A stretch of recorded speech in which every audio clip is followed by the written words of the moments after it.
one. Hello, all, and welcome to the Movie Bears podcast. I'm Brad Harris, and each week I'm joined by some of my favorite husky, hairy, huggable homos to review a film, either current or classic, or to add on to that, sometimes do a little something fun we like to call GRIZZTracks. We're going to talk more about that here in a second because we are going to be GRIZZ-tracking a film this week. A little film you might have seen from 1986, Little Shop of Horrors. And we're gonna turn to one of our co-hosts to kind of explain how that's going to work and what that involves here in just a few moments. But before we do that, I got to introduce you to those co-hosts. So say hi to Jim Pugliafico, who is here in quarantine with me, 28 feet away. Hey, babe, how are you? I'm doing okay. It's been a rough, going on 3 weeks now, lockdown. So, yeah, I'm doing good. I'm just happy to be able to do this show because I look forward to this every week, and this week especially because we get to do one of my favorite movies. Indeed. Always good when we can bring a favorite movie back and enjoy some of that nostalgia and some of those good feelings, and maybe even a little levity at the movie's expense, possibly. Maybe even a little singing. You never know. Maybe. But Will Lindis is with us as well. Hey, Will, what's going on? Hey, guys, like we always talk about how much fun it is for us to do these shows, not just the GRIZZTracks, but the show each week, and especially while we are in our various stages of social distancing and quarantine and all of that. I have to say that there's absolutely nothing sadistic nor masochistic about watching a movie with you two gentlemen tonight. Unless we want there to be. Oh, I don't know. Unless you want there to be. Oh, goodness. All right. Well, we've got several folks who have joined us in the live chat. Hey, Sammy W. Hey, Hammy. Definitely glad to see all of you, and hope you're ready for a fun ride. I think this is going to be a pretty fun time this evening. I know we're excited. We hope you are too. If you're listening through the magic of digital tape delay, you are going to be able to still have just as much fun with this episode. You may not be able to be part of the live chat, but that's okay because you can still comment on Facebook. You can comment on the YouTube video of the show. You can leave us a review, whatever works. You can email us at cast@moviebearspodcast.com. We would still love to have you be part of the Little Shop of Horrors fun. And on that note, I don't know about you guys, but I'm settling in for the movie. I've got my Nature Valley low carb peanut butter granola bar because it's going to be a while till we have dinner. Also, I've got my cocktail made with no sugar juice and vodka. It's all of one carb in a giant cocktail. So I think I'm pretty well set for the movie. Maybe. Yeah. How about you guys? Yeah. I think so. I think you are. I feel like what we're missing is a ridiculous tub of popcorn that you spent, I don't know, $27 on. But absent that, I feel like, alcohol and snacks. Yeah, I mean, sign me up. All right. Well, excellent. Well, let's do this. Oh, go ahead, Jim. I think we're on a little bit of a delay. Yeah, I don't know. We got a giant bag of kettle corn downstairs we could grab. That might do the trick. We paid almost $27 for it. Awesome. So this week we are going to be bringing back a favorite segment, GRIZZTracks, and we actually did this around Christmas time with Home Alone. We had a lot of fun with that. The Christmas before we did Elf, and folks have been writing in saying, "Can we please do it when it's not Christmas? Let's do this a few times a year." And we're okay with that idea because we have a lot of fun with it. But if you're not familiar with GRIZZTracks, I'm going to hand things over to Will because I'm pretty sure he can give a pretty thorough and efficient explanation. Will, tell everyone what GRIZZTracks is, how this is going to work, and then tag us in. Absolutely. Yeah. So first of all, what are we grizz tracking tonight? We are going to be grizz tracking Little Shop of Horrors, which Jim mentioned as one of his comfort films in our comfort film episode just a few weeks ago.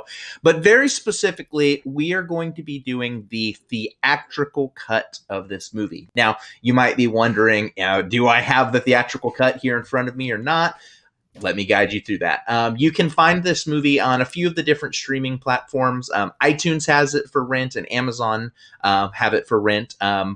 You're going to look for the copy that does not say director's cut. You're looking for the one that just says Little Shop of Horrors, 1986, and the runtime on it is 1 hour and 33 minutes. And what we're going to do here in just a moment, I'm going to count us down. You're going to make sure that you have everything loaded up on the screen at 000 seconds. And when I say go, you're going to hit play, we're going to hit play, and we're all going to be able to watch this movie together separately. Through the course of the show, we're going to be talking about what it is that, whatever the hell it is that we want to talk about in line with the movie. And of course, those in our live chat, you're welcome to chat along, and we'll be reading some comments from y'all as they come up and as they're appropriate. So those are our instructions. Those are our rules. Brad, Jim, any questions for the audience before we get going? I don't think I have any questions for the audience, but maybe we'll just ramble for a minute as people scramble to maybe get their copy and get that ready. Big Tom from here in Tucson, says, "Damn, y'all look sexy." Well, Tom, you're a pretty sexy mofo yourself, so it means a lot coming from you. Thank you so much. We appreciate that. And Hammy in the chat says, "When's the spoiler section?" Well, I can answer that. So as soon as I hit play and we're at 0.1 second, spoilers are free. We're going to be talking about the movie as they come up. And because this is a movie that we've seen a few times, I know it's very near and dear to Jim's heart, we're going to have several moments on this where we're going to reference things that happened later in the movie, things that happened in other versions of the movie, things that happened in other media related to the movie, anything along those lines that are pertinent. So this is going to be a spoilerific review commentary from the get-go. And that's part of the fun of this one. Normally you don't want your first viewing of the movie to be with 3 people yammering over it. We want to be your second viewing. Indeed. All right. Well, I think we've given folks hopefully enough time to either get their streaming, downloaded, or DVD Blu-ray copy ready. Well, get us started. So everyone should be right now with the screen pulled up in front of them at 0 minutes and 0 seconds. Nothing started, nothing's going yet, whether it be in your live stream player, on your DVD, whatever. And I'm about to count us down. I'll say 3, 2, 1, play. And when I say play, that's when you hit play, and that's when the spoilers begin. All right, boys and girls, 3, 2, 1, play. Here we go. All right. Let us know in the live chat if you can hear us. You should be able to, but we just want to confirm. Hopefully you can hear us, yeah. Fingers crossed. Fingers, toes, whatever you got. As the Geffen logo release. Yes, Geffen. Whatever happened to Geffen? Is Geffen it's a McGeffen. I don't know. Ah! Hammy says he can hear us. All right. Thanks, Hammy. All right. Okay, Jim. Confirmation. Frank Oz film, guys. Yoda himself.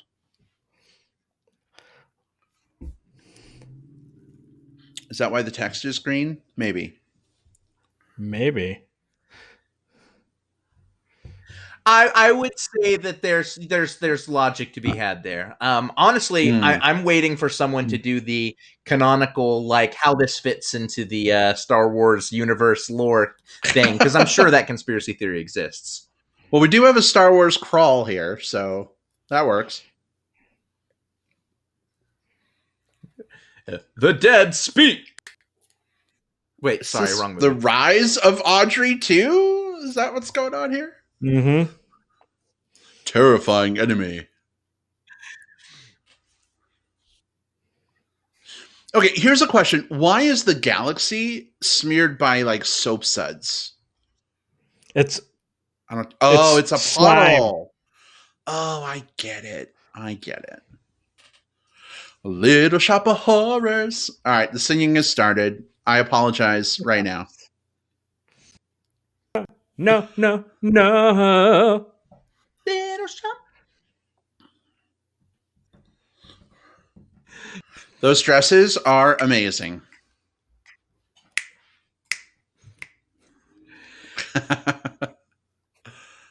Okay, so one of my favorite parts about this.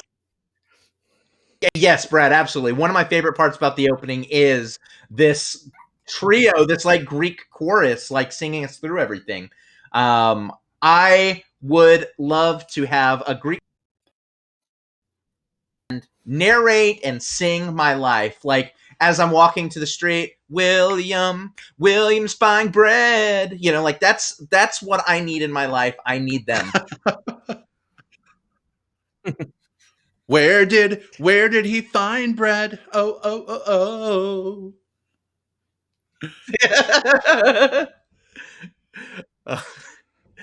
I guess my songs are all based in the before times. oh. Well, if I could figure out how they're able to do this without getting wet, I would totally have them follow me around. But it would be unfair if they didn't get wet and I did. I'm just saying.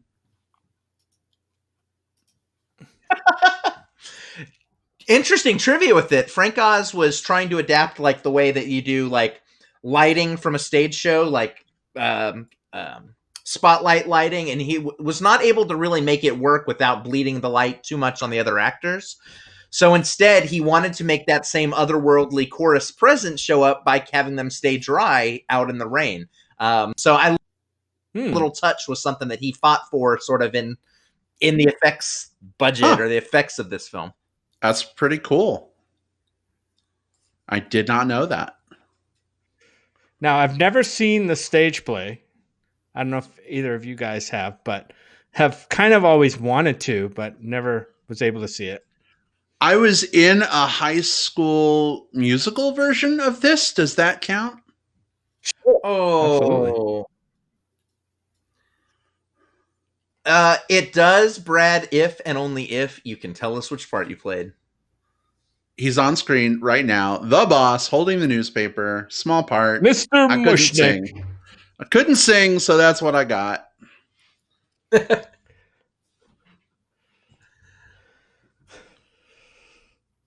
Total eclipse of the sun. Poor Seymour, our hero, downtrodden. As he is. Oh, look at those cheetah pumps. Fucking hot. Big cat print shoes. Okay, so Carol Baskin? And a snap track. This is another thing. Yeah, right? I also need snap tracks to accompany me whenever I enter a room. I'm learning that my life needs to be a musical is what I'm learning. I think that's the takeaway here. Do you want to be the newspaper guy in the musical of my life? I'd love to, but can I still not get wet in the rain? Could we make that happen? You know what? Just for you, I will make that part of my effects budget. All right. Seymour just broke all the pots. The themes of domestic abuse are starting already.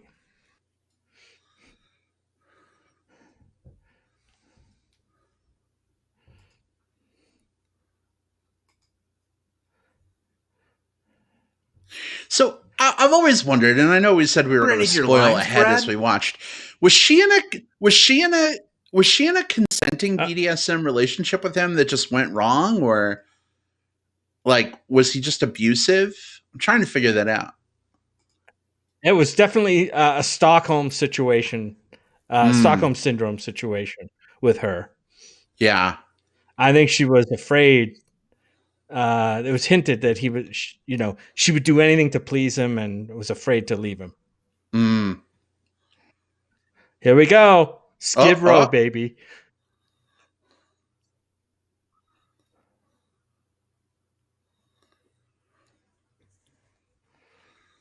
I was just doing some Beat Saber to this song today, and it Mhm. was amazing. Really? Yep. My old gay bar. You know, everyone has the stories of like the gay bar in the town that they grew up in, or like back home or something like that. So my old gay bar when I grew up, or came of age, there was karaoke every Thursday with Max and Kirk, and in between every round, Kirk would sing a song, and you better believe he would at least get Skid Row and the I forget the Steve Martin song, the S&M song, in every rotation. Like he would get them every night. Those were like his go-tos. And so I hear this, and I can't help but think about like those formative gay days for me. Aw. I love this song, but I don't think I love it enough to hear it every night at a gay bar. I'm just saying. Well, every It would Thursday kind of take night. the specialness. It would It's a take the week. specialness away. Only 50. Okay, so not only do they not get wet, but they're able to take human form and interact with people and then change back into muses within a split second. That's kind of amazing.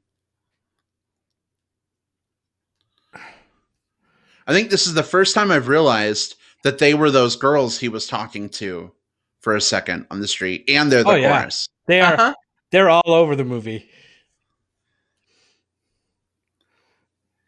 So when are we going to do Movie Bears Podcast, the musical? Aw. That's amazing. We got to talk about that. That's a good idea. But we'll have to get someone to play me because I don't sing very well. We'll get a Joe Exotic country singer stand-in for me. We could just have you. We could have a voice double for you. But you would still just like lip sync the part. Sign me up.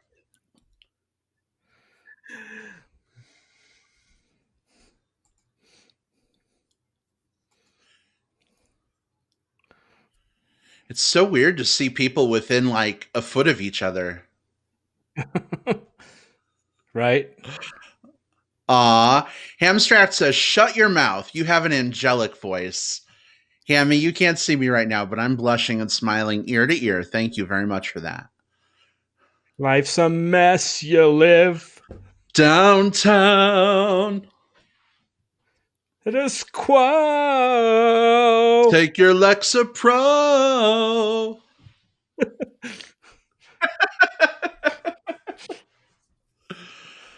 Oh man, these songs are just so incredible. Jim, I know you have a lot of knowledge about the composer and lyricist. Was this like a big highlight from their catalog for you? Oh yeah, I think this and the songs from The Little Mermaid were probably the best work that Ashman and Menken had done together. Oh man, especially Howard Ashman. Like I said, Menken is still out there writing songs. Obviously, we lost Howard Ashman sadly, several years ago from complications of HIV and AIDS, which was a big blow. He's still, I think it was at the beginning, right before Beauty and the Beast was released, was when we lost Howard Ashman. So it's been a while. It's been quite a while. Such an incredible duo, though. Yeah. One of the best. 507 and all is well. And apparently a lot of the songwriting for this and Little Mermaid happened in unison, and there's like a lot of like, if you listen to Part of This World and the Mean Green Mother song, I'm sorry, not that one. Somewhere Green. Somewhere That's Green. There's a lot that they said. They have a lot of like, they have that sort of similar like kind of like want style to them, you know. Look at this stuff. He hit me across the cheek. Somewhere that's wet. Mr. Mushkey. Well, I think you were asking earlier if I remembered any of my lines. My lines mostly consisted of "oi" and throwing my newspaper in exasperation. That's problematic. So you remember your choreography at least. Pretty much, yeah. And yes, Jim, absolutely.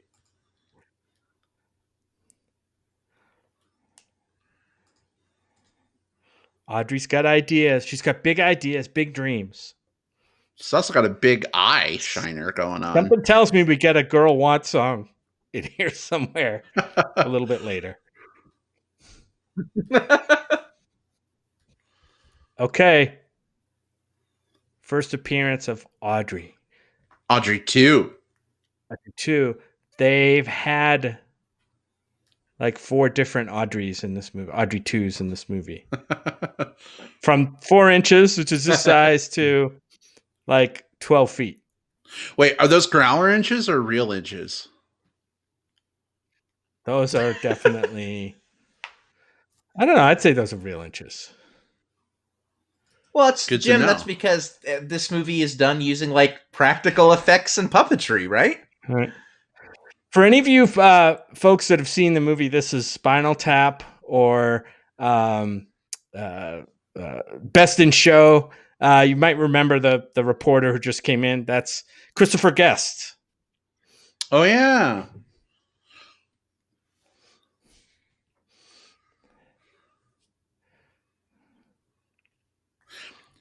All right, this is a little problematic too. I'm just saying.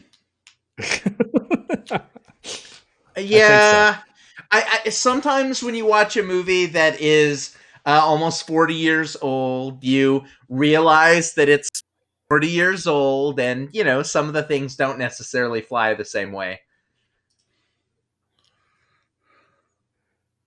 Solar eclipse. Uh-oh. Lightning.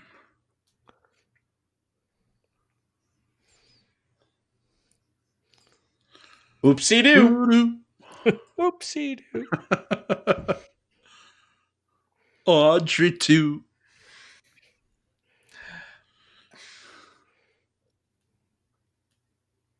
That's racist and ageist. Okay. I'm just saying. Listen.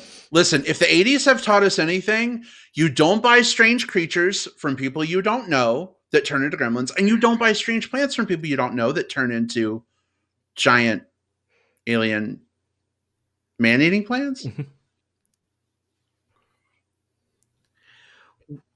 Why has that crossover not been made? Why have we not seen Audrey 2 versus the Gremlins? That would be amazing. Hamstracked in the chat says, yeah, I saw that, Jim. Go for it. Yeah. He says that according to the internet, this is the only movie, strangely and unbelievably, the only movie featuring Bill Murray and Steve Martin. I can't believe that. That's crazy. Huh. And their scene is amazing when we get there. You're amazing! Oh, yeah.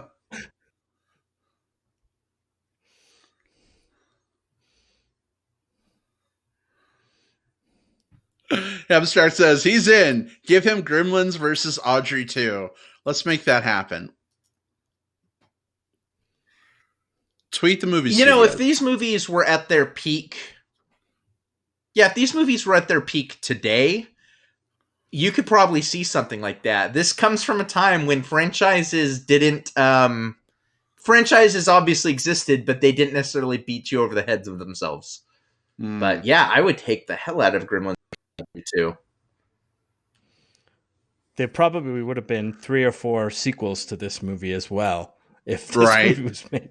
If this movie was made today, and it'd be interesting to know how successful this movie was upon its release. This was just after kind of the dawn of the blockbuster. I don't think this was a blockbuster by any means. No.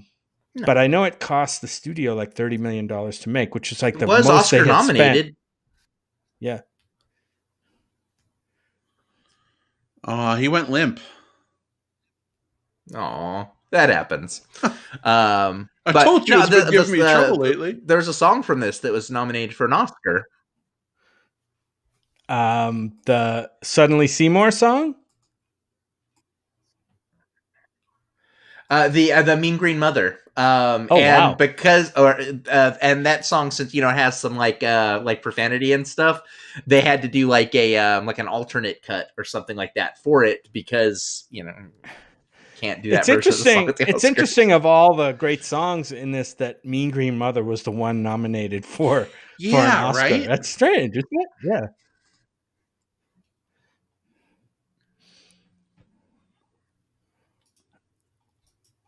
Okay. It's just Seymour and Audrey 2 now.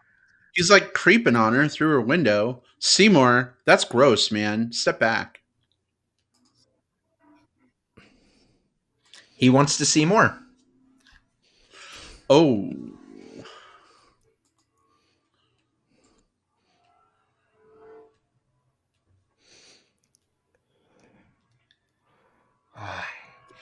Hammy says, vegetable gremlin from the new batch has an existential crisis as it doesn't know which group it belongs to. Gremlins versus Audrey 2. Yes. That's the perfect This is a song that...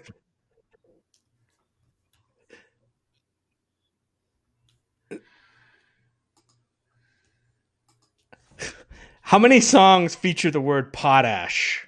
Seriously. I mean, they did talk about Take a Token, You Go earlier.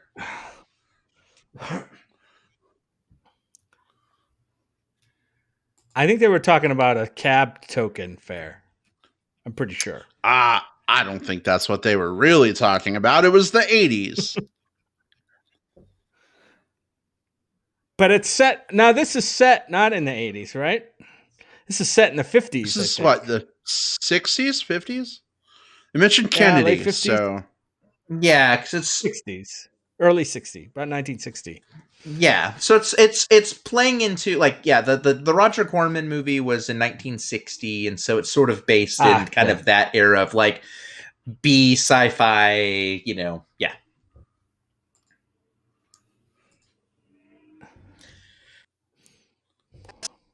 Does not have a green thumb, and who has only successfully kept a few plants in his life alive. I have actually sung to my plants, "What do you want from me, blood?" plenty of times, and they never say yes, but I'm waiting for the day when they do. They just die. Just smear a little on their leaves and see what happens.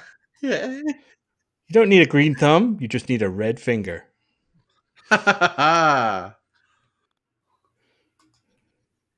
Greedy. Is there like plant? A CPS for plant owners? Because that's who would get called on me if I was like smearing my blood all over my plants.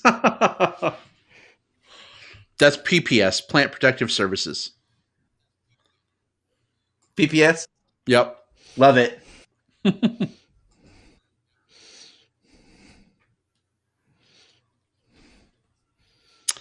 think if my plant started pursing its lips at me, I'd just get out of there. I don't think I'd bleed in its mouth.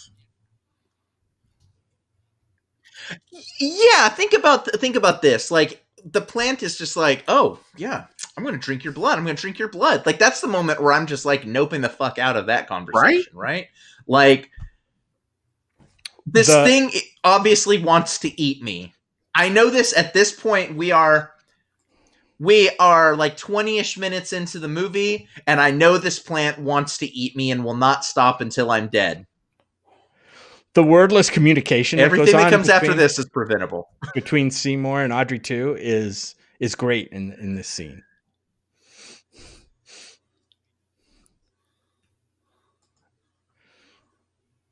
He's going to bust out of his pants. He's growing. That happens to me sometimes. So, yeah. So Audrey can be a boy's name or a girl's name, obviously, or is this? It's 2020. They didn't sex. They didn't sex the plant yet.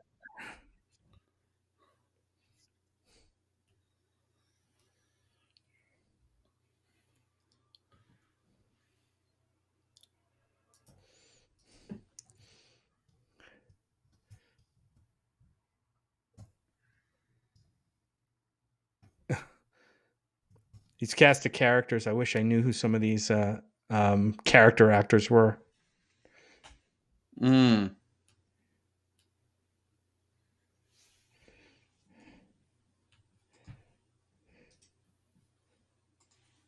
Obviously, we have the voice of John Candy. Yes, very beloved John Candy, who's in our last GRIZZTracks. Wait, no. Wait, yes, he was in Home Alone. Yes, he was. I was blending that and Planes, Trains, and Automobiles for obvious reasons in my head, and I was like, wait, second guessing myself. He was in both. Maybe that's an upcoming holiday GRIZZTracks. Oh. Don't lick her butt, Audrey 2. Wink, Don't Wilkinson. lick her butt without consent, Audrey 2.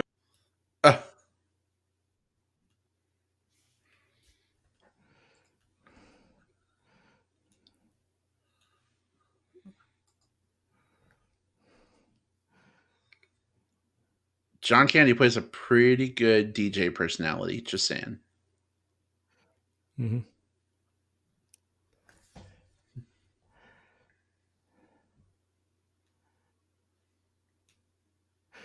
Okay, maybe John not. Candy, who from Second City TV, I think he was big player in that. Movies like Uncle Buck. I loved Uncle Buck.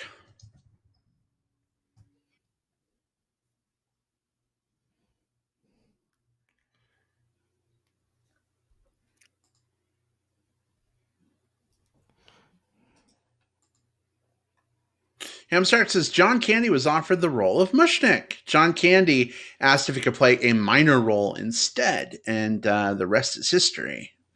Fascinating. Da-doop.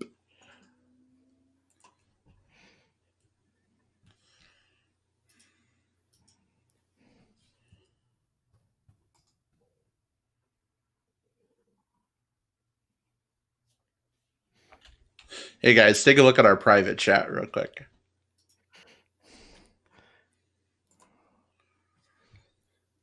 I can't remember the last time I actually listened to a radio station. Is that bad?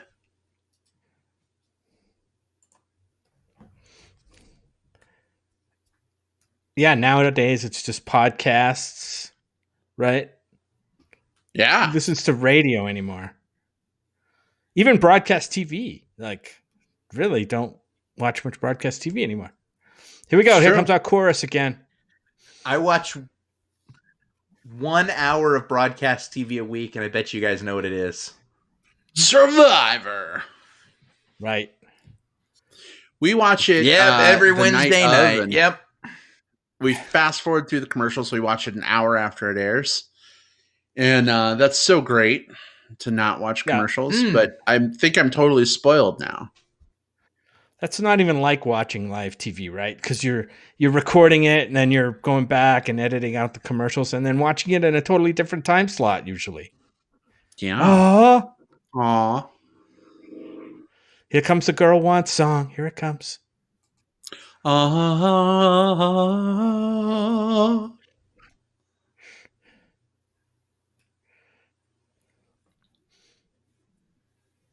It's a cutie. Well, if not, he's got inner beauty. We can be together at last. Better homes and gardens.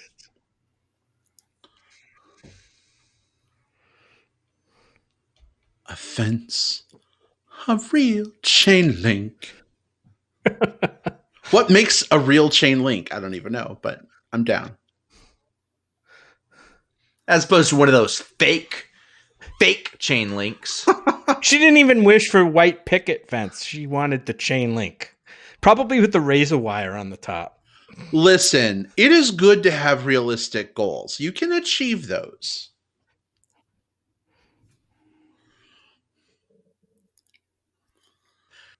They've got the lawn from the Big Brother house, apparently. So we've got the lawn with like those perfect those perfect streaks up, down, and I always hated that whenever I have to mow the lawn, I can never get them to look like that.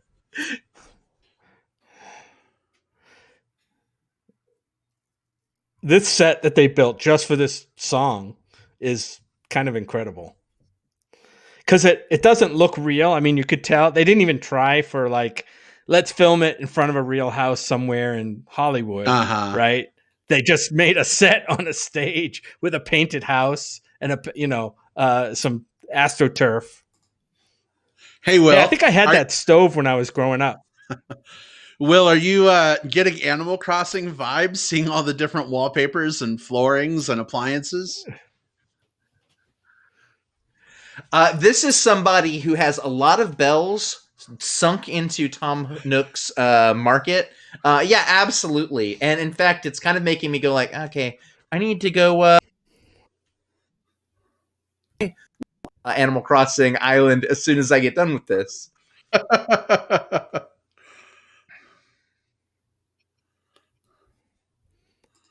Frozen dinner. 9:15. They go to bed the same time we do, babe. Yeah. Well, last night I did.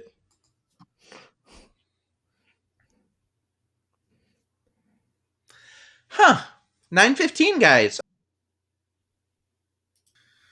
Yeah, sometimes. I don't think we've ever talked about that before. I know what time we kind of like line up our podcast to end, but yeah.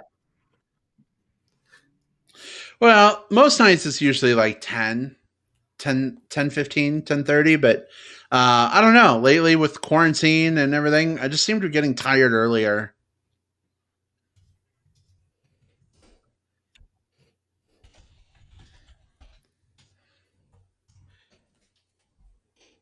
Yeah, Skid Row. Definitely. I'm kind of a 1A guy myself. Which is not good for me, but you know.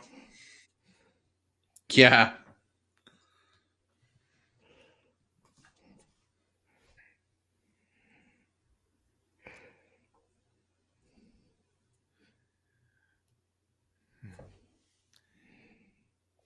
Boy, that's lovely, though. I had to shut the fuck up just to hear that wonderful final note. Oh, so good. Green. Ellen Green. Oh, question from Hammy. Favorite horror musicals? He says, I can't think of any, but Cannibal the Musical comes to mind. Ooh, I know one. I'll answer I know first, a great one. because they're... Oh, go for it. Jekyll and Hyde, baby. What? Go for it. For me, I go with... Rocky Horror Picture Show, hands down, number one. Like... We used to do, Scott and I would go, honestly, for the first year of our relationship, every Saturday night to a live, like, shadow cast of it. So that's always going to be super important to me. But then you've got things like recently Anna and the Apocalypse, which I got to see at Fantastic Fest and absolutely fell in love with. It's my new Christmas zombie sing-along classic. Sweeney Todd's good. Sweeney Todd, Repo the Genetic Opera. There's a lot of good ones. Yeah. Some fun now. What about y'all? Oh, Sweeney Todd was one. Yeah.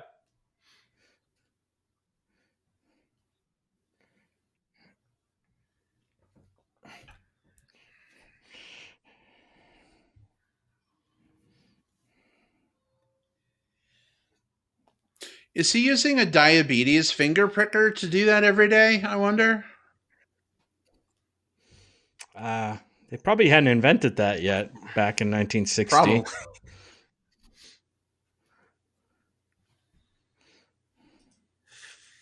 Fair.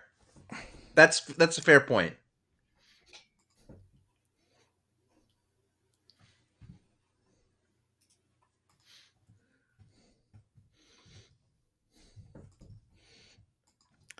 Poor Seymour's anemic. Can't keep up. Someone give him some juice.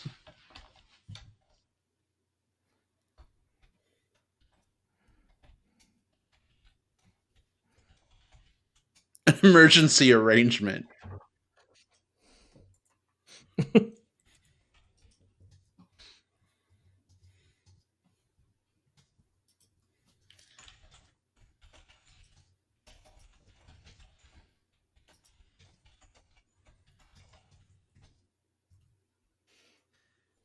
Is Mr. Mushnick too hard on Seymour? Yes. She put glitter on the flowers? But he's also in a... Oh, yeah. He's also a what? He's also in a Stockholm Syndrome kind of relationship with Mr. Mushnick, right? He's kind of like his kept boy, if you want to think about it that way.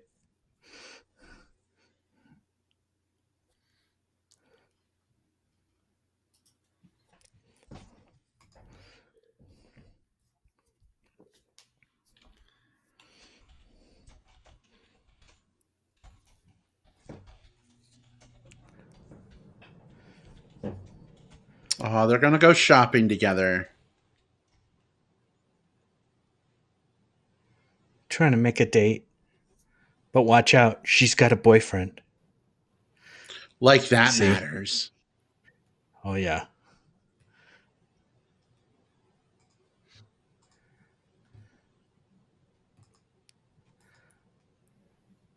He's a professional.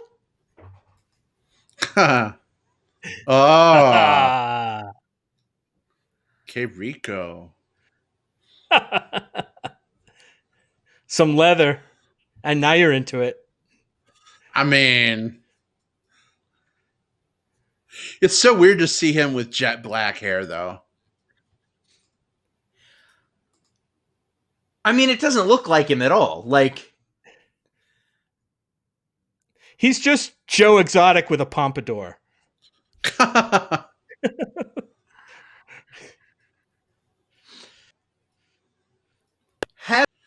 Did he say what my boy cat thinks? Maybe of not me? now that we're adults and learning. Has this movie at all shaped the way that you've viewed dentists at any point in your life? No. I mean, I was afraid of them long before I saw this movie, so...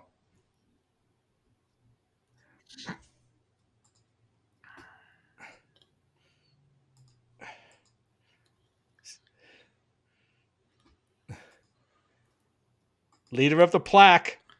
Ha ha! Love the pun.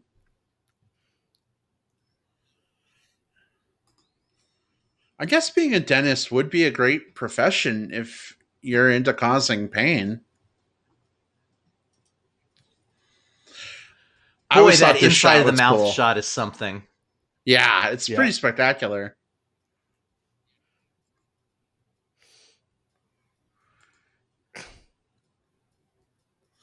How many lawsuits has this guy been the subject of? None. He kills them all. What's up, Spider-Man?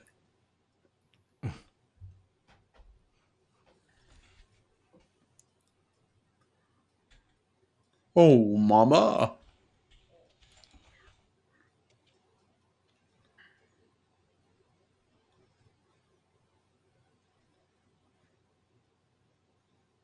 Ah! He's pissing in his mouth right there. Ah! Whoa, Brad. Drink it, boy. Normally you don't tell people to spit, but okay. Wow, that is a different movie. That's totally what it's an allegory for. Come on. Okay, but okay. I mean, I actually have nothing. You're right. There's a bit of homoerotic masochistic homoerotic stuff going on.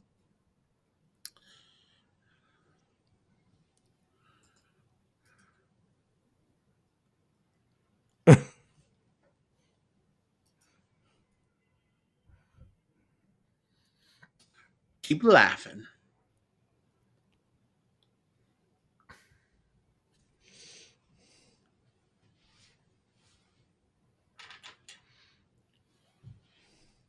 Carries around his own nitrous oxide.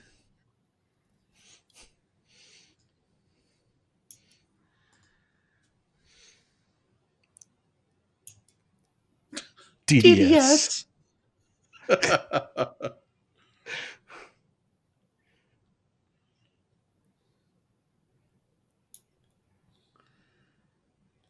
Give me a chance.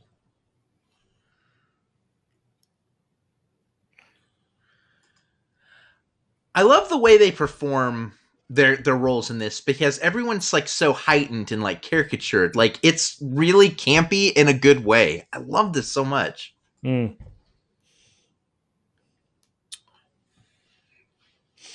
Definitely really feel the danger for her in this relationship, right?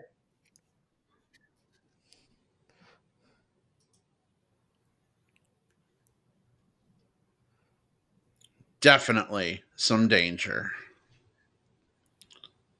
She's definitely got the Carol Baskin vibe going. Well, if that's the case, then maybe he's the one who should be in danger. Wait a second. Maybe. This just changed the whole thing for me. Seymour is actually a tiger. This is all in her head. Okay. And Audrey Steve Martin is her first sardine oil in her purse. Yes. There you go.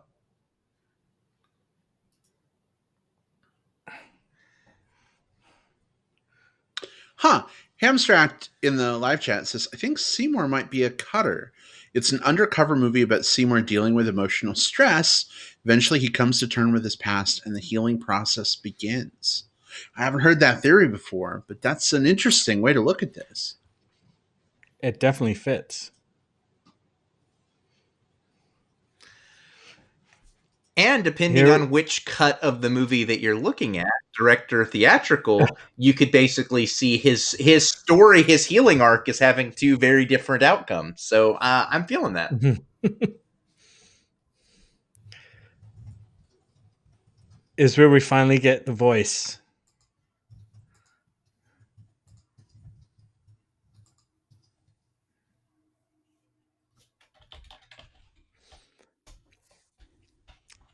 So the voice of Audrey 2 is a gentleman named Levi Stubbs, who is the lead singer of the Four Tops. So I Can't Help Myself, Sugar Pie Honey Bunch, just so many great songs like Reach Out, I'll Be There. Such a phenomenal song catalog they have, and it's crazy. I never realized that was him until you and I watched this for the first time, and you called that out, babe. I don't know how I missed it, but I did. Mm-hmm. Oh yeah.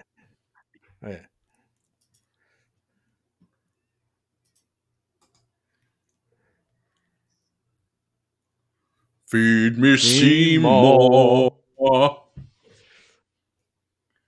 You can do it. It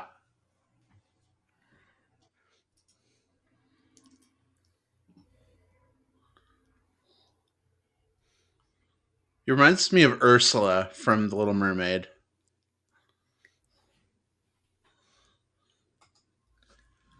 Oh my gosh, the ties that bind these two movies together. I mean, it's not just the composers, but I mean, even the look of our villains, like the look and feel and the sass of our villains. Oh yeah. Right? Now sing, Seymour.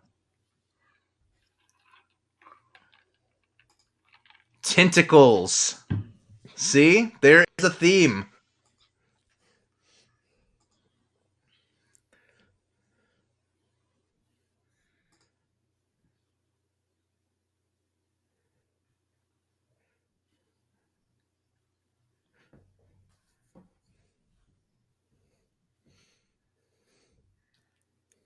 A lot of 60s, 50s, 60s references in here with the Jack Parr show, which was before the Johnny Carson show.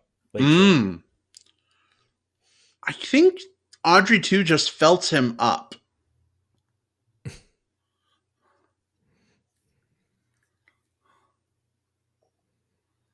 Sticky Licky Sweets. I like Sticky Licky Sweets.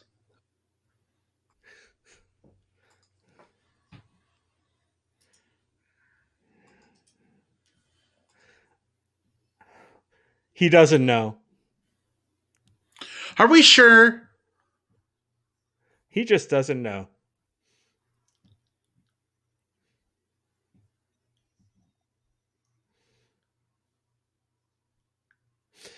So what they did here with Rick Moranis, who I don't know his singing background. I'm sure he had some, but he wasn't known as a singer at all. And to have him come out and be able to perform this role with a lot of singing, and he comes off pretty well as far as singing goes. I mean, certainly not a top shelf voice, but someone who is good enough to carry the part. And I think that's pretty amazing. That casting was great. I'll be honest, like when I see musicals, especially when they're in movie form, it actually kind of bugs me sometimes when everybody can sing flawlessly, because it pulls me out of the idea that I'm watching like a real person or a real character. So I kind of like the fact that Rick Moranis doesn't have a perfect singing voice here. He seems like an everyman. And even Ellen Green, who has an amazing voice, but she's got a uniqueness to her voice, right? She's an amazing singer, but it's so unique that I think it works in the role, right? As this kind of this kind of put upon woman who's just looking for a chance to blossom, you know, and to come out of her shell. A good musical needs the right singing voice for the right role. And for someone like Seymour, who is a mousier, kind of put upon fellow who is sort of being manipulated to do all of these different things that he doesn't want to do, with vulnerability. And that's the thing that Rick Moranis does here. You know, good stage or screen singing needs to be about characterization, not necessarily about like perfect pitch and melody. You want some of that in there too, but no, like Moranis performs the role, and that's what needs to happen.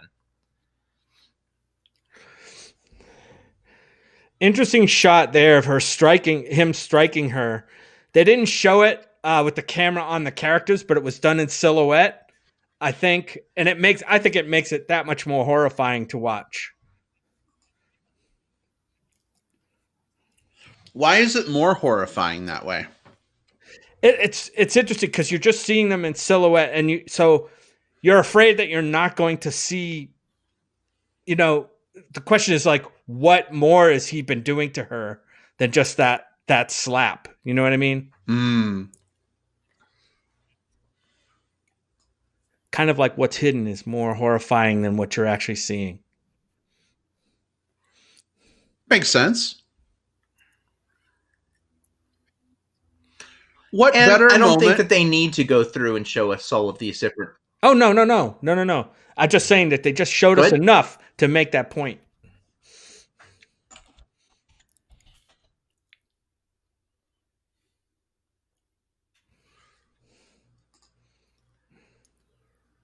Simon is in the chat. Hey, Simon, good to see you. Simon's up. One of the only entertainment things Rick Moranis has done in the last 2 decades was an album called The Agoraphobic Cowboy. Interesting. So he's followed his musical bliss. Good to know.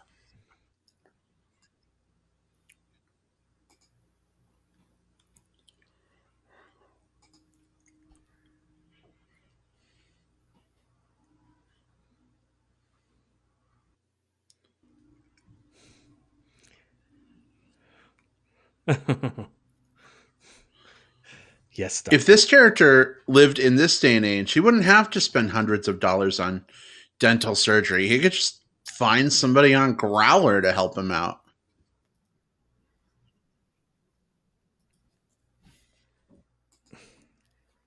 So, does this really ever happen where the sub is so demanding that he actually pisses off the dom? Because that's exactly what's happening in this scene. Oh, it's called topping from the bottom. It's called topping from the bottom, and it's a huge pet peeve for a lot of folks in the scene.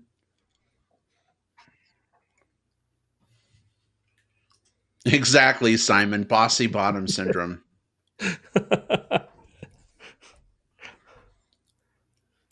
It's more like, shut the fuck up, do what I say when I say it.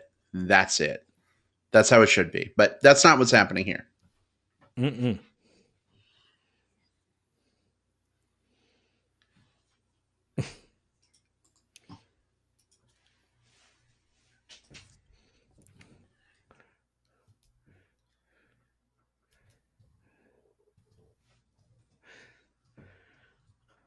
for this being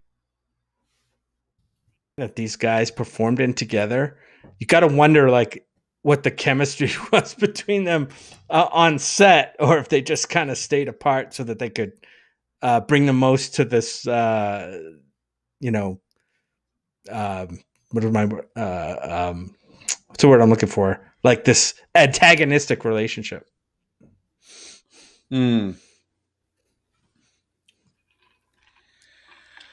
I know that a lot of Bill Murray's lines were improvised. Like once he's actually in the chair, like he didn't improvise stuff, and apparently like the editors went through hell trying to like piece all of it together since there was just so much coming through. Oh geez, I can only imagine what a crazy mess that would be.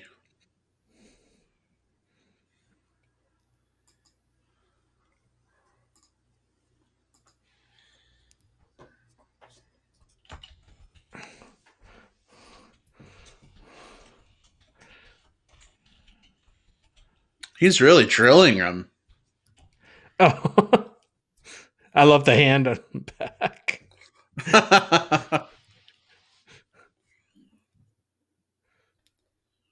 So do we ever see like an erection in his pants? We don't.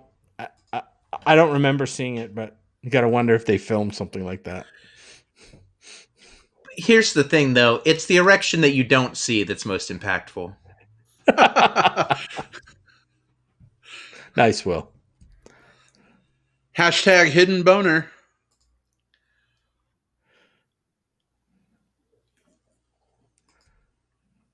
What a brat. Yes.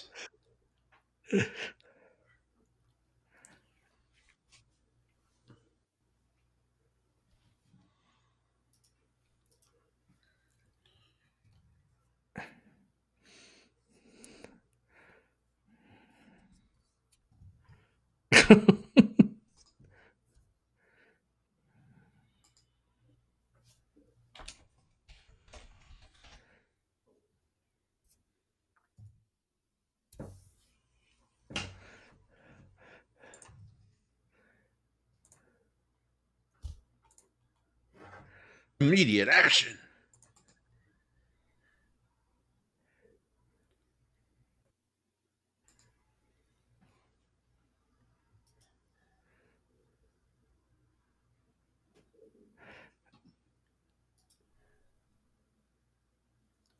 Got to get the gas.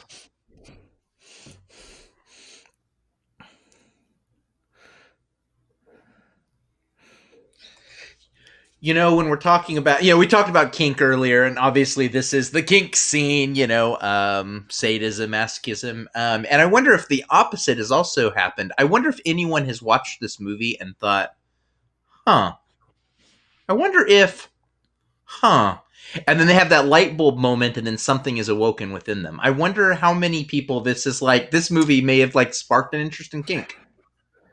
So I will tell you, I know a sub personally who this scene did that for. Oh, wow. Not to the ridiculousness of this scene, but just to the point of like cluing him in to the fact that he liked pain being a sexual thing,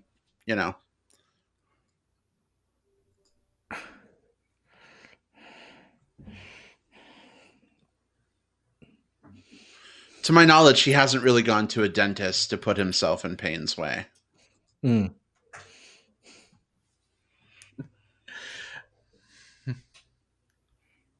You're going to feel just a little pinch, please, more. What?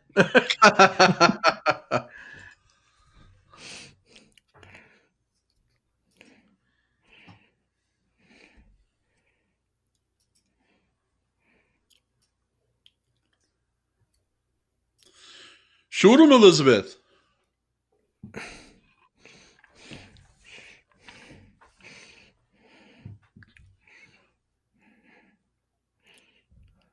There are some scenes that might go on a skosh too long. This is one of them. This is one of them.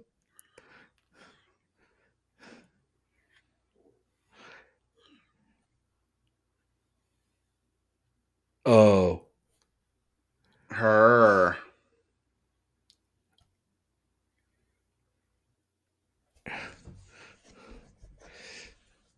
Seymour slays the dragon. This has a little like Back to the Future score-ishness in it, doesn't it? Maybe.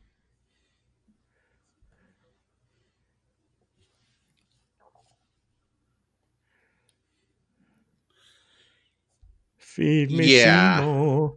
He'd weigh a lot more than that. Can you drag a body with one hand like that? No.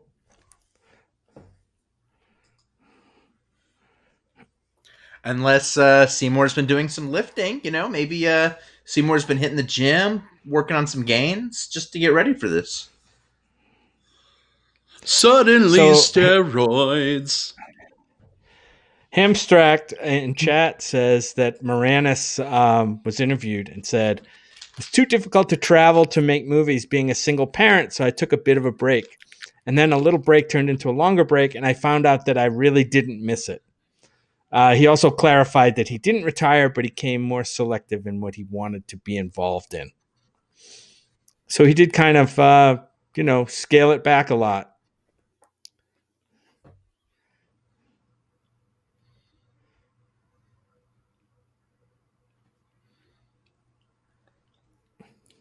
I mean, after all that Honey, I Shrunk the Kids money, I probably would too. Right. Yeah, I'm sure he... Honey, I Shrunk the Kids. Honey, movies. I Blew Up the Kids. Honey, I Fed the Kids to a Killer Plant. Ha ha.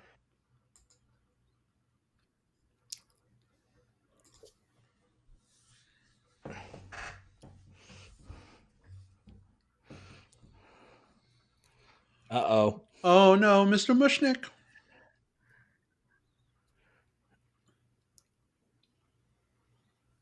It's not what it looks like at all. Splorch.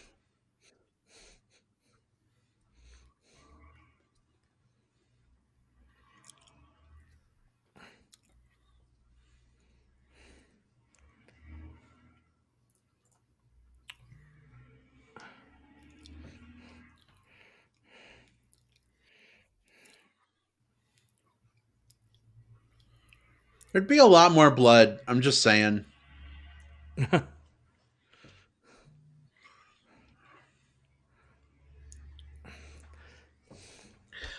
Brad, how would you know? What have you been doing, Brad? I've watched Breaking Low. Jim's just in the kitchen going, "Feed me, Brad Harris." Actually, never mind. I might be the one.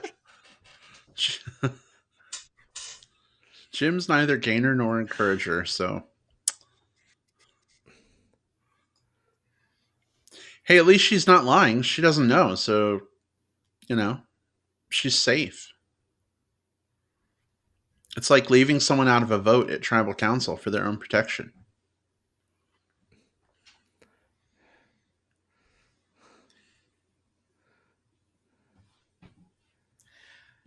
Boy, the 80s did every lead character wear like this same sky blue button-up shirt and khaki pant. Like, this is, I think, the exact same outfit that the dude from Beetlejuice wore.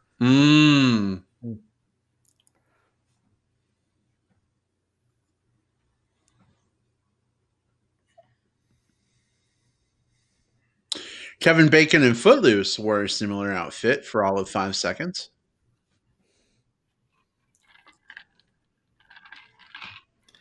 Maybe they just have the one outfit and they just rotate it from studio to studio. Or maybe whoever it is that makes these just is making bank with like some really, really, really good deals with the costuming departments. Could be. Here's a song that should have been nominated.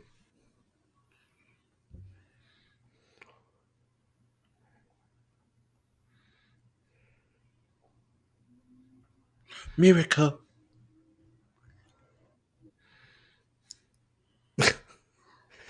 Wow. Epsom salt and Ace bandages.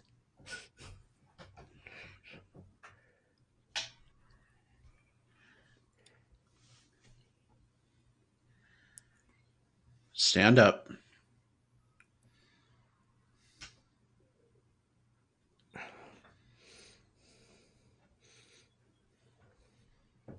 Like me.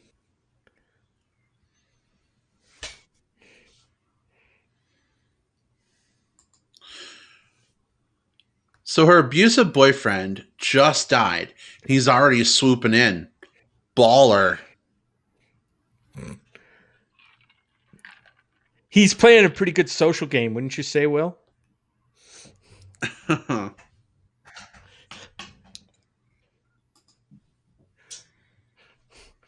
mean, he's already he's voted out a big threat, and now he's making a move on a new alliance already. Voted out. I love that. That's an interesting way of putting that. Tribe has spoken.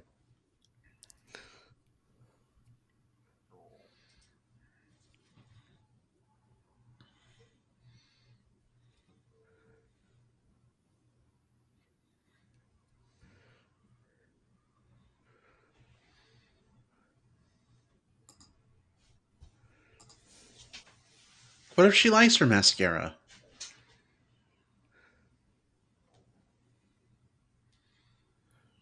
She's trading one controlling man for another. Do you notice that? But he's a nice controlling man. There's a difference. He's like, take off your mascara. Take off your lipstick. Be the person I want you to be. Why can't I have a bad she be the habit person of she wants to be? singing songs around the house, like all the time, obnoxiously so. And a lot of times I will... Yeah. Yes, I would.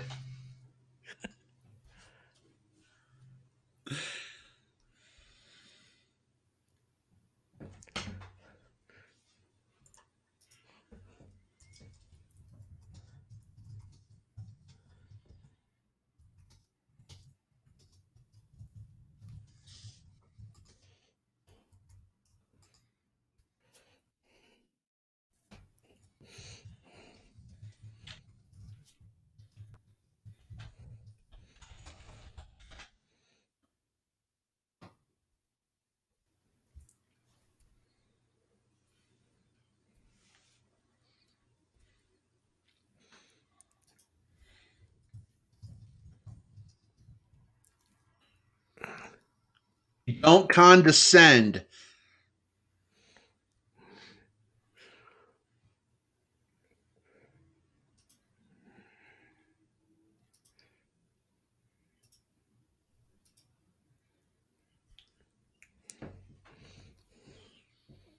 Hey, folks, while we've got a little musical interlude here, just to let you know, we're experiencing some lag that may be related to the issues we were seeing earlier.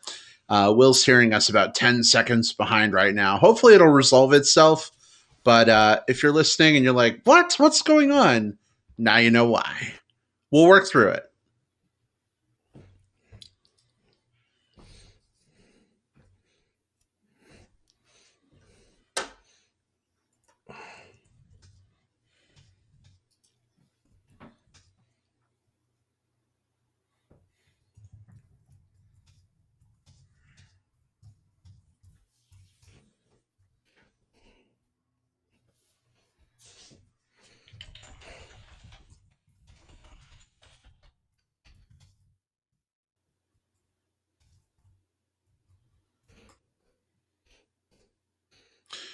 That is a giant fucking brooch. I'm just saying. Man.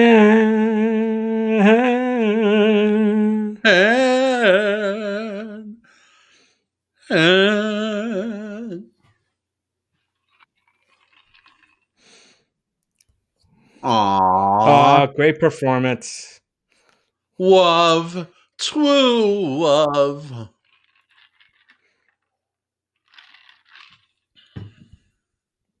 That one brought the house down.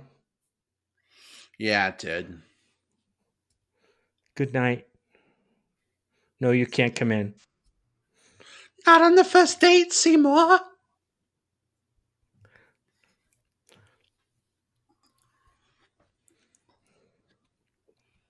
Well, his euphoria Feed up is time about again. to go pop. Feet up time. Sinister laugh time. Indeed.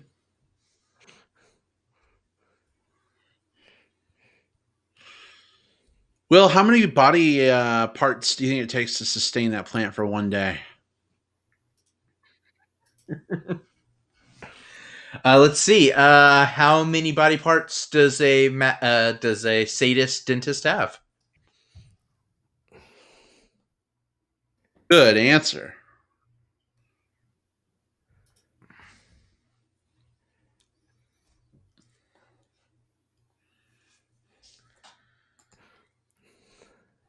Oh, Mr. Mushnick.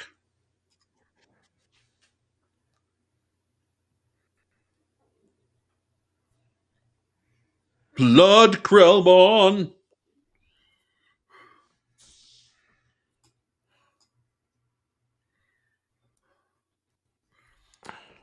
Why are you touching the murder weapon? That's not smart. You know, you say that, but the thing that I was worried about, and again, it's because this is April 2020. I was thinking, Seymour, why are you touching your face? God, stop touching your face. I tell you. Can plants? Yeah. Can plants catch coronavirus? That's what I want to know. Or can they be carriers? It's a good question. I don't have an answer.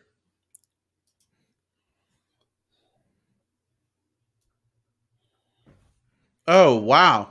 So, first of all, mad props to Hamstrack, who has been supplying us with some phenomenal trivia tidbits about this film in the live chat. Hammy says Audrey 2's singing was shot at 12 frames per second and sped up to 24 frames per second later due to puppeting issues. Actors singing with the Audrey 2 puppet on screen had to lip sync the song at half time. Interesting. Right. That's a good point because the problem is they couldn't move the mouth fast enough to sync up with the music at real time. So they had to have slow the music down and then speed it all up together later. That must have been a nightmare. Yeah. But I mean, these are the innovative solutions that, guys like Frank Oz comes up with when he's making movies and, dealing with puppetry. It's kind of like problem solving, like on the set.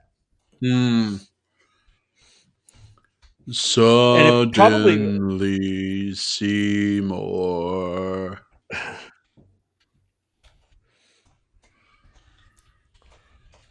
Probably what?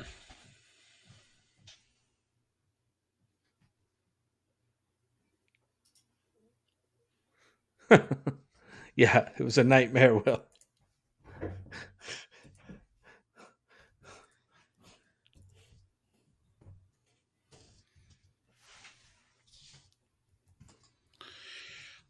One of the things I absolutely love about this sequence are the muses, like mostly in shadow or shot through windows, or just you see their feet as they're walking. For some reason, I really dig that.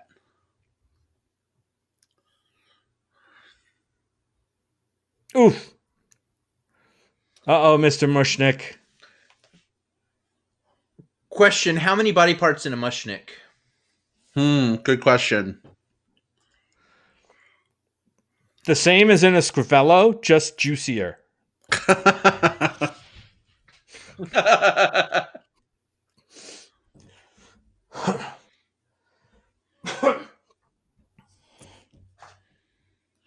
I miss fountain pens.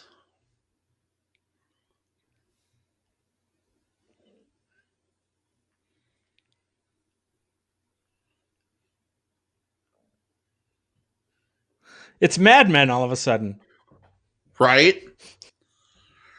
Oh my God. If this movie were remade today, Seymour would be a YouTube personality with his own show. And obnoxiously CGI'd. Oh, yeah. Hey, everybody, this is Seymour Krellborn. Don't forget to smash that subscribe button and like.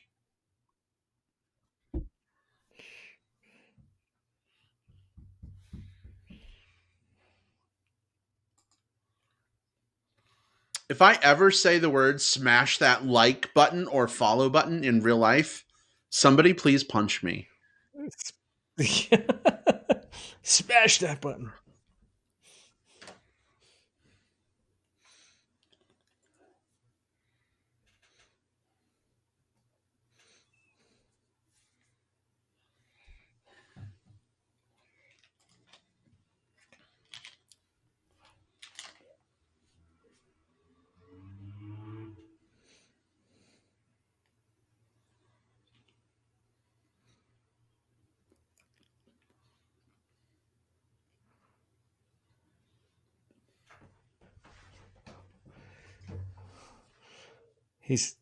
It doesn't eat plant food, but we'll feed it you if you want.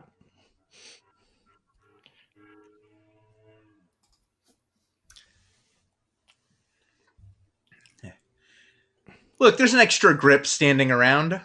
Just toss him into the plant. Yeah. What's funny is it's a grip within a grip. Ah. Inception movie making.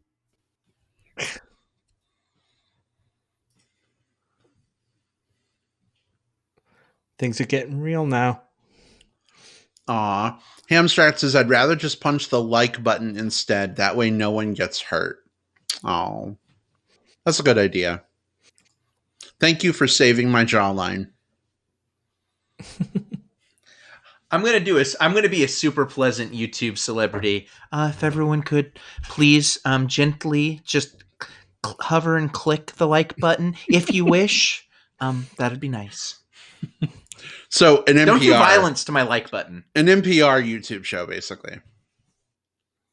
Yeah. Don't wake up anybody in the house. Be super popular with the kids. Click it nice and slow so you don't wake anybody up.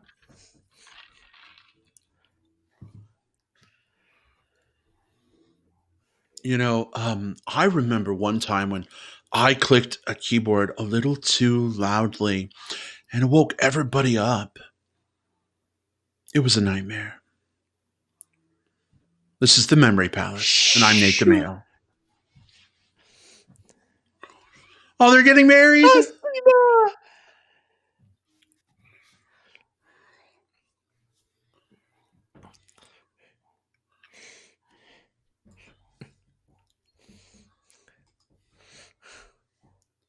Those glasses have come back into style. Have you noticed? Especially in the bear community. Oh, yeah. Yep. Hamstrak says, please caress the like button, but be sure to get consent first. Consent is sexy, period. Oh, what's going to happen now? Audrey's so damn big. Is the Audrey head upside down? No. Isn't the bottom lip usually the bigger lip? Well, he's an alien, I guess. Whatever. She? He? She with a deep voice? They? Would be appropriate. It? Not an it. They.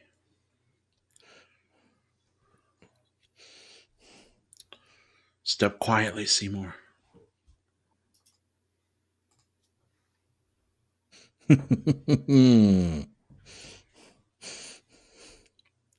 gotta say, if my master plan was I'm gonna move out so that my killer plant doesn't eat me and eat my wife, I would just leave my fucking luggage and just get new stuff. I would find a way to make that work. Maybe even go out the back door?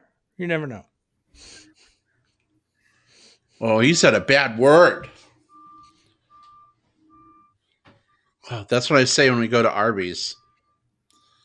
Cut the crap and bring on the meat. Mm-hmm. Mm-hmm.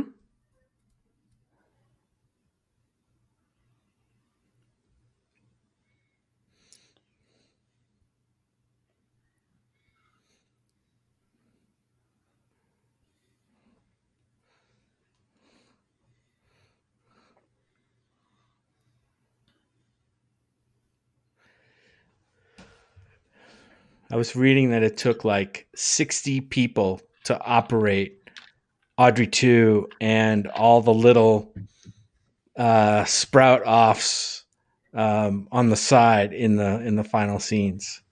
Oh wow, really? Yeah. Crazy. Oh, that's like me pushing a houseplant in Animal Crossing. It's really hard.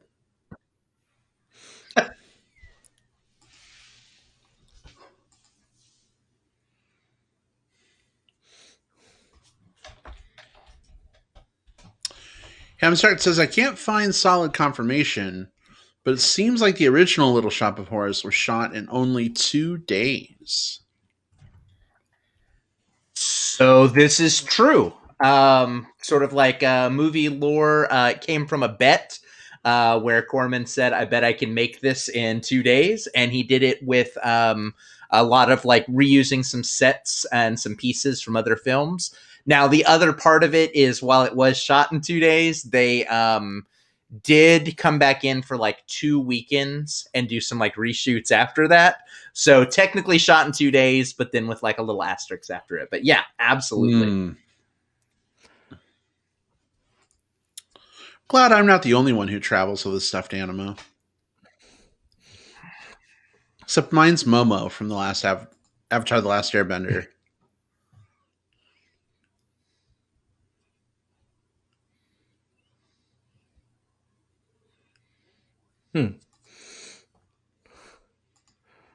Uh-oh.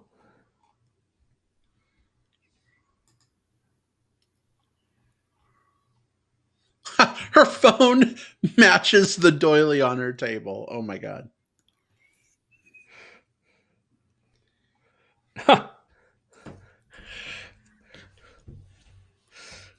Some cool touches here with Audrey 2 on the phone, like thumping drumming his fingers, checking the payphone for like loose change.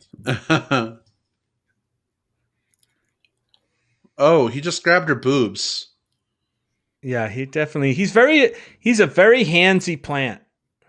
He's very presidential. Oops, I got political. Sorry.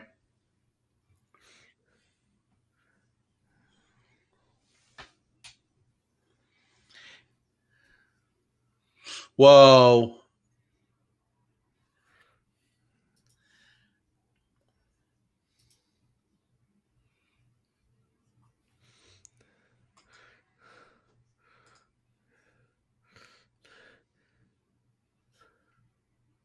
Ugh. Come on, Audrey 2. Don't play with your food.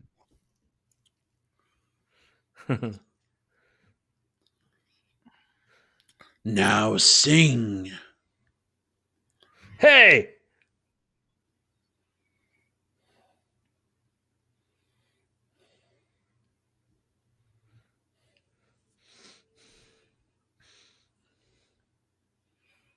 Seymour to the rescue. She's like half digested at this point.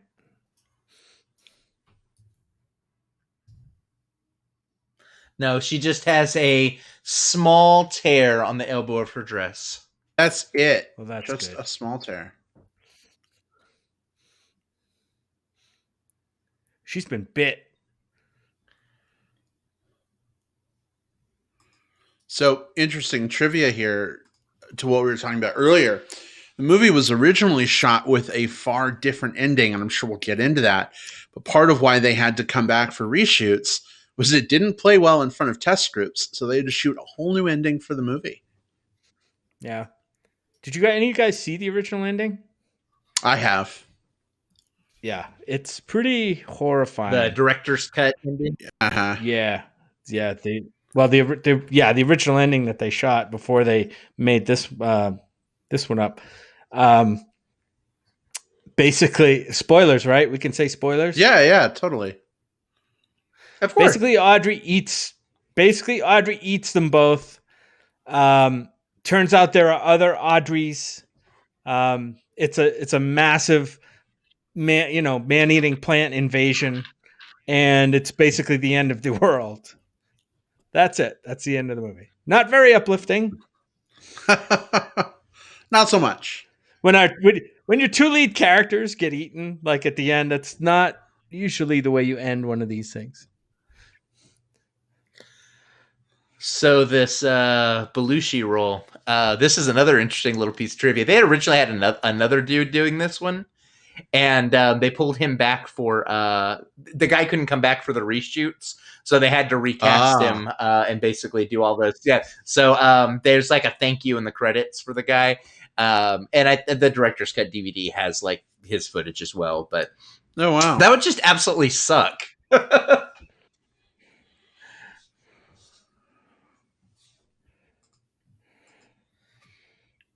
I always had a little bit of a crush on Belushi.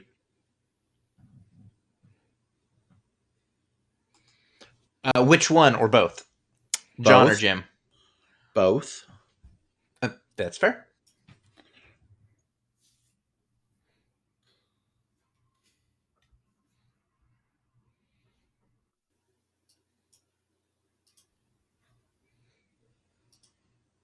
I think John Belushi in Animal House was one of my first on-screen hairy chest experiences growing up.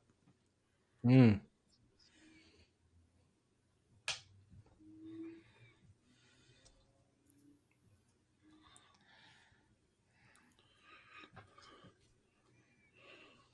And this is where Seymour saves the world.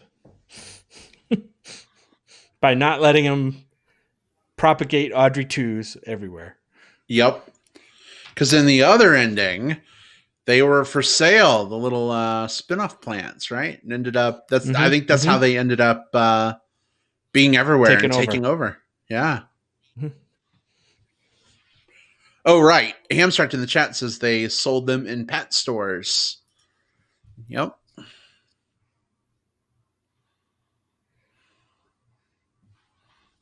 This is between me and the vegetable.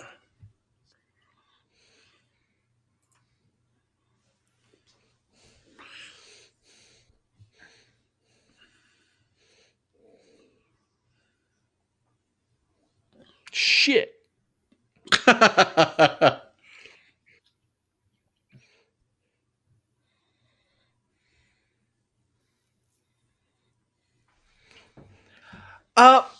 Your kind never does, Seymour. Huh? What kind are we talking about? How much experience do we have with alien killer plants? Huh? Yeah. Again, problematic. Plus, right, exactly. Your kind? Is that like you people? Wow, Seymour. You aliens? That is specious. Oh, Uh-oh. Is that a stick?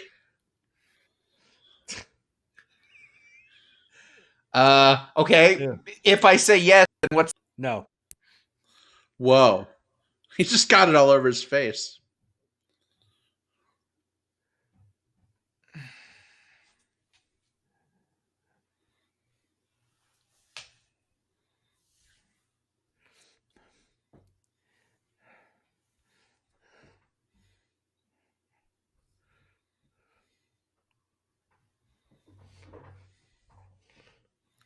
Like bullets are going to stop that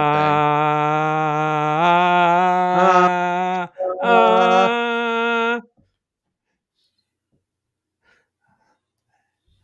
I'm bad.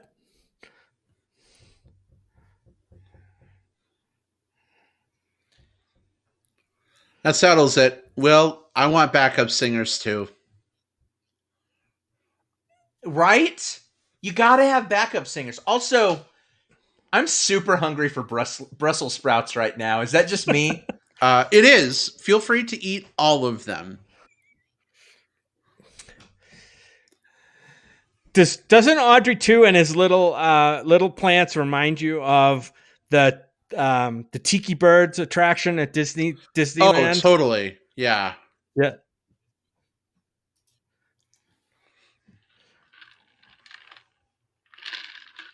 Oh boy. The funky florist shop.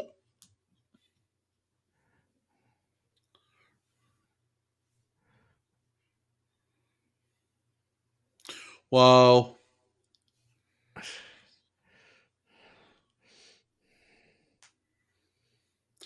I didn't realize Rick Moranis had such hairy legs. There you go.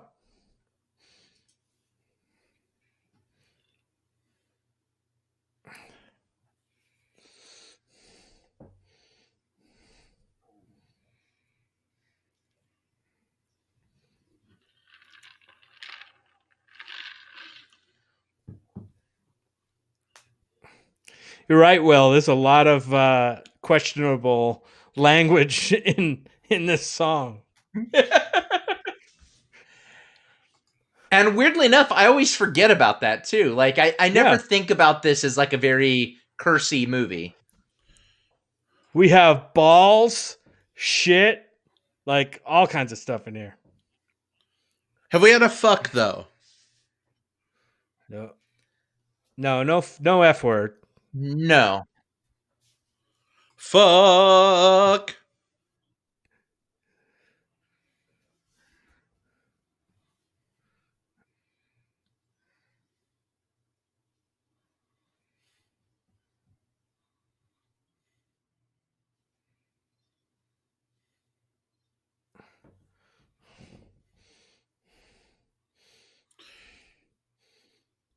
It's a good thing Mr. Mushnick isn't around to see what's happened to his shop.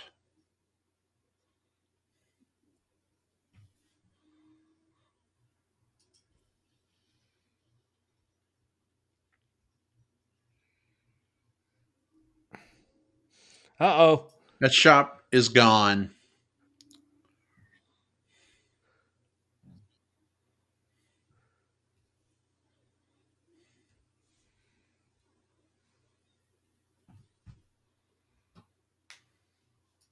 Oh, no.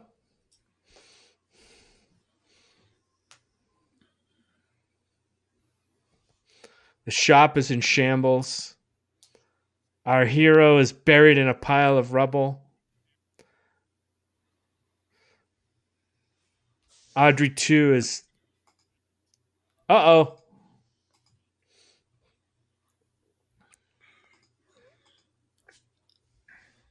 Ah, electricity cures everything.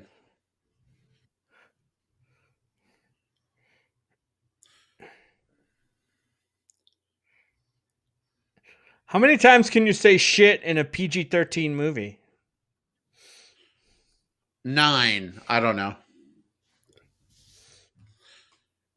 They say it on Aussie Survivor all the time. They do.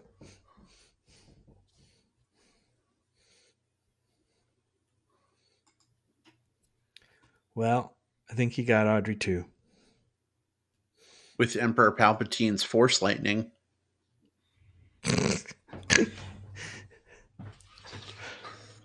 Funny you say that. It does kind of feel like that, doesn't it?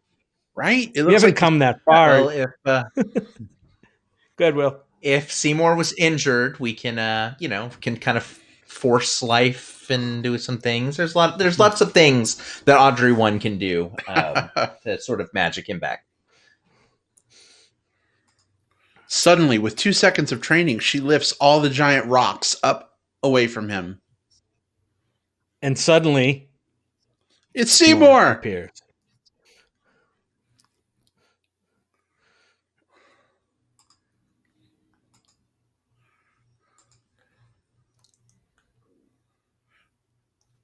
Dana?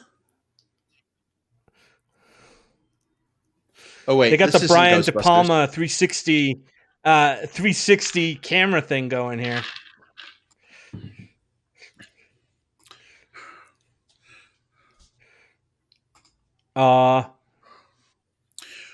What's Brian De Palma's favorite dish?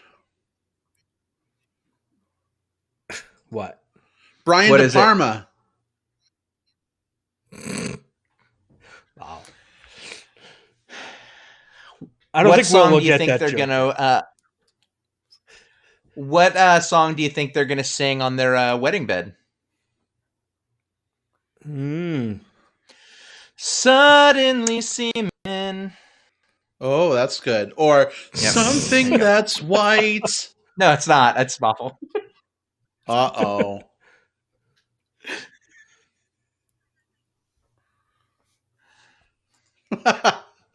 Abstract says, yes, finally cheesy puns. They're here. Well, there we go. Oh.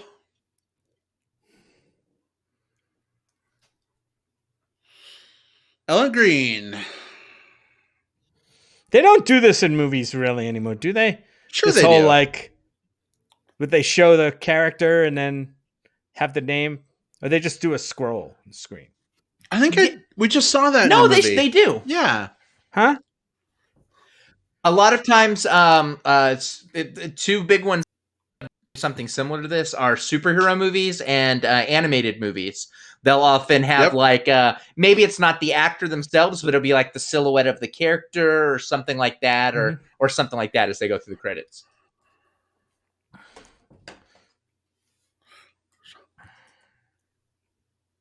Bill Murray as Arthur Denton.